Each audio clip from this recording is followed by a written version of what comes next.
3月22至23號一連2日，發光發熱塔冷通天主教教區學校綜藝匯演暨音樂馬拉松籌款2025活動喺九龍塘天主教華德學校舉行。嚟自103間天主教教區學校嘅學生參與，多達120個表演項目，合共約有2800名學生、老師同校長齊心協力。香港教區主教周守仁書記喺活動入邊致辭。記得舊年以往幾年咧都有咩跳死強身心係嘛？咁大家覺得啊，照整我哋都破埋紀錄已經，再繼續跳落去就好難再破紀錄㗎啦。其實我哋學生，我哋強調佢哋嘅身體嘅健康係嘛，但係都強調佢哋嘅精神心靈健康嘅。所以我哋個睇到喺藝術啊、表演啊呢啲咧，都係可以幫助佢哋心靈、精神去發揮自己去出嚟嘅。所以今次我哋用呢個方法去做呢個籌款嘅活動嚇。咁我哋都希望我哋繼續幫助我哋嘅學生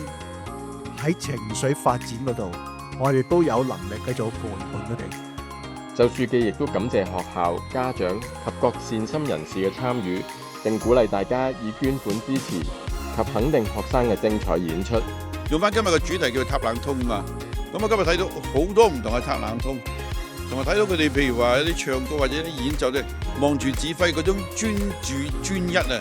哇！我真係好欣賞嘅。我諗緊即係背後一定做咗好多努力嘅，出好多力嘅。但係其實每一個人大概都係唔超過10分鐘，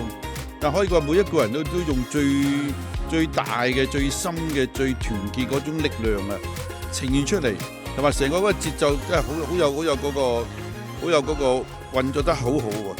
咁我睇到其實背後咧好多老師啊、校長們咧用好多心機。同學們喺呢2日嘅活動入邊，帶嚟咗大合唱、中國舞、樂器合奏、粵曲、音樂劇等多種精彩表演。